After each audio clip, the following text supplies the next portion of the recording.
Do you have a dog who's had a CCL injury or surgery, or maybe treat patients who have a CCL injury or surgery?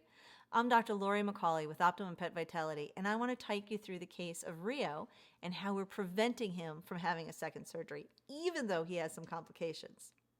So Rio is a 10-year-old border collie who went from doing flyball and agility, having a TPLO about 5 months ago, and having to back down to doing herding because he's crazy active and he needs to move.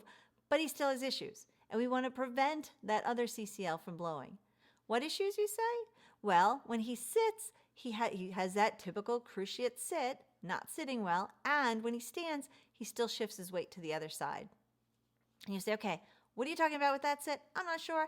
Let me show you this. When he sits, every time that leg is at like a 90-degree angle, it sits forward in front of the other one, and his weight is shifted onto the other hip. What that means is every time he goes to stand, all of his weight is on the other side. So that's an abnormal biomechanic of trying to get up. It also means he's pulling his weight forward.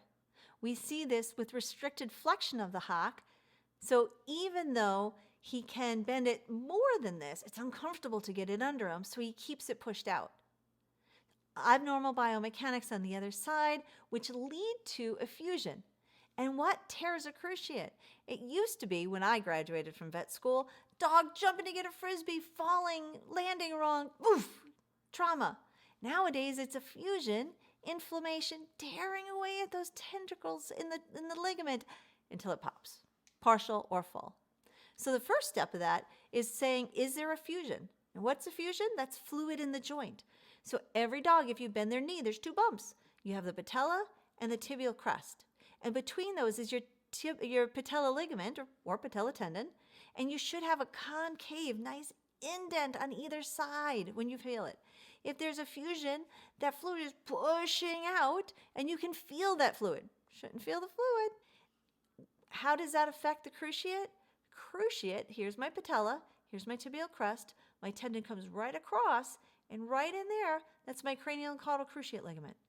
So you can see where they're at and how that fluid affects that. The other thing we see with Rio is that he's pulling his weight forward. When he stands, look at how his front legs, they're actually under him, and how straight his back legs are. His weight is shifted forward. If you can see all of him when he stands, his pelvis is higher than his withers, right? He's at a slant going toward his front end, which creates front end issues, right? My dog isn't lame. Well, he is lame, but I see dogs where they're not lame because all four legs hurt. In these guys, he had problems with elbow extension. Both bicep brachii were like screaming, right? This is so hard. I'm trying to do all the work of four legs, just on two.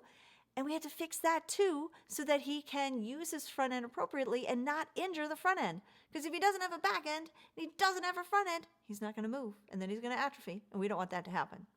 So tenderness on the left shoulder, which we fixed, as well as the biceps. What are our goals, right? Anybody who asks me a question, how do I fix X? Well, what's your goals? Always, always, always start with getting rid of pain. We had to get rid of pain in the front end, the rear end. We used laser. We did range of motion. At home, he's doing a lot of PEMF. And we have to break the habit of, I'm going to stand this way. I'm going to shift this way. I'm going to sit that way. Right? So something as simple as when Dad's sitting home watching TV, he can have Rio in his lap and have him sit in a normal. We got rid of the pain first, right? We did that. We got rid of his pain, sent him home, sit normal, and say, oh, look, that's my new normal. Not, oh, look, this is my new normal. Anytime we treat a dog who's had a cruciate injury, we not only laser the side that's had the surgery or injury, we laser the other side. Because we don't want that effusion to take effect. We don't want to wait until it's huge and now there's crapitus and then it's going to blow, right? We want to prevent that.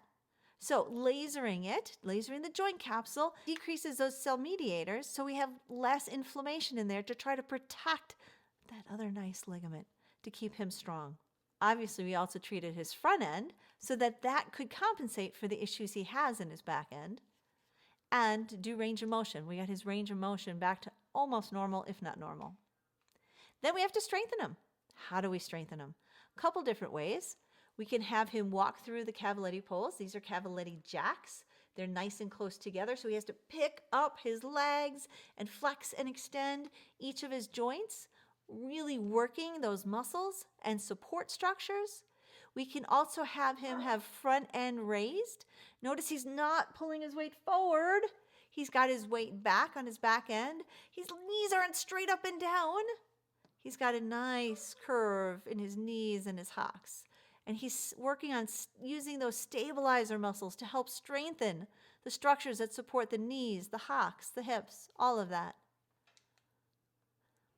And we have him sit square. Now, everyone says, well, Laurie, what about sit to stand? When can I do sit to stands? If the dog is not sitting square and you do sit to stands again and again and again and again, what's happening is you're putting abnormal stress on the knee. That's a good knee, and I worry that that gives it the potential to get inflamed, thin out the joint fluid, and then tear the ligament. So I don't recommend doing sit-to-stands until they can sit square, or if you're like, I need a number, I would say 6 to 8 weeks out, right? By then, they better be sitting square, or something is wrong and we need to fix it. We also want to support his body with supplementation to help the tendons, the ligaments, and everything work better. Canine musculoskeletal support from Standard Process is amazing. It gives the body all the nutrients to help support those tendons and ligaments. Myos is fortitropin, and the vet strength has amino acids in it.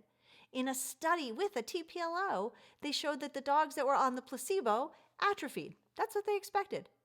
The dogs that were actually on the fortitropin had either no or very little atrophy. It shuts off the myostatin, which stops the muscle from being able to build.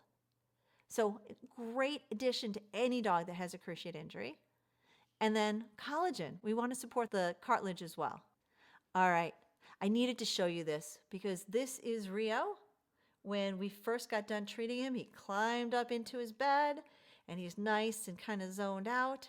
And then as I'm working on his brother, we started to get a little bit of drool. And then a little bit later, I looked over and sure enough, that drool was hanging all the way down.